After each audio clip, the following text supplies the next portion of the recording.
ನಮಸ್ಕಾರ, ಕರ್ನಾಟಕ ನ್ಯೂಸ್ಗೆ ಸ್ವಾಗತ. ನಾನು ರಫೀಕ್ ಅಹಮದ್. ಜಗಳೂರು ಪಟ್ಟಣ ಸರ್ಕಾರಿ ಪ್ರೌಢಶಾಲಾ ಆವರಣದಲ್ಲಿ ಶಿಕ್ಷಣ ಇಲಾಖೆ ವತಿಯಿಂದ ತಾಲೂಕು ಮಟ್ಟದ ಪ್ರತಿಭಾ ಕಾರಂಜಿ ಕಾರ್ಯಕ್ರಮವನ್ನು ಹಮ್ಮಿಕೊಳ್ಳಲಾಯಿತು. ಜಗಳೂರು ವಿಧಾನಸಭಾ ಕ್ಷೇತ್ರದ ಶಾಸಕರಾದ ಬಿ ದೇವೇಂದ್ರಪ್ಪರವರು ಕಾರ್ಯಕ್ರಮವನ್ನು ಉದ್ಘಾಟಿಸಿ ಮಾತನಾಡಿದರು. ನನಗೆ ಇಲ್ಲೊಂದು ಪ್ರೋಗ್ರಾಮ್ ಲಿಸ್ಟ್ ಇದೆ. ನಿಜವಾಗ್ಲೂ ಇದನ್ನು ನೋಡ್ತಾ ಇದ್ರೆ ನನಗೆ ಬಹಳ ಖುಷಿ ಅನಿಸುತ್ತೆ. ನಾವು ವಿದ್ಯಾರ್ಥಿಗಳಾಗಿದ್ದಾಗ ನಮ್ಮ ಶಿಕ್ಷಕರು ನಮಗೆ ಶಿಕ್ಷೆಯ ಮುಖಾಂತರ ಪಾಠವನ್ನು ಕಲಿಸ್ತಾ ಇದ್ರು. ಅವತ್ತು ಯಾರು ಸಹ ನಮ್ಮ ತಂದೆ ತಾಯಿ ಮಾಸ್ಟ್ರು ಹೊಡೆದಿದ್ದಾರಂತ ಮನೆಗೇನಾದರೂ ಹೇಳಿದ್ರೆ ಇನ್ನೂ 4 ಹೊಡಿಬೇಕಾಗಿತ್ತು ನಿನಗೆ ಅಂತ ಹೇಳ್ತಿದ್ರೆ ವಿನಃ ಇವತ್ತಿನ ಹಾಗೆ ನಮ್ಮ ಮಕ್ಕಳನ್ನ ಹೊಡೆಯೋಕ್ಕೆ ನೀವು ಯಾರು ಅಂತ ಯಾರೂ ಕೇಳ್ತಾ ಇರಲಿಲ್ಲ. ಇವತ್ತಿನ ಶಿಕ್ಷಣದ ಮಟ್ಟ ಅಲ್ಲಿ ಬಂದು ನಿಂತಿದೆ. ಹಾಗಾಗಿ ಇವತ್ತು ನಮ್ಮ ವಿದ್ಯಾರ್ಥಿಗಳು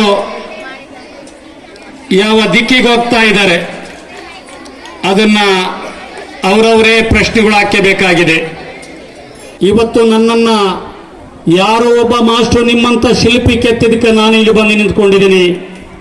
ನಿಮ್ಮಂಥ ಶಿಕ್ಷಕರು ಕೆತ್ತದಕ್ಕೆ ಇವರೆಲ್ಲರೂ ಬಂದು ಇಲ್ಲಿ ಕೂತ್ಕೊಂಡಿದ್ದಾರೆ. BO ಆಗಿದ್ದಾರೆ, BDP ಆಗಿದ್ದಾರೆ, ಈ ರಾಜಕಾರಣದಲ್ಲಿ ಈ ಪಟ್ಟಣದ ಪ್ರಜೆ ಆಗಿದ್ದಾರೆ, ಇನ್ನೇನು ಆಗಿದ್ದಾರೆ. ನೀವು ಕೆತ್ತಿದ್ದು, ಹಾಗಾಗಿ ಕೆತ್ತದು ಕೆತ್ತಿಸ್ರಿ, ಸುಂದರವಾಗಿರ್ತಕ್ಕಂಥದನ್ನು ಕೆತ್ತಿ, ಸುಂದರವಾಗಿರ್ತಕ್ಕಂಥ ಸಂಸ್ಕಾರವನ್ನು ಕೊಡಿ.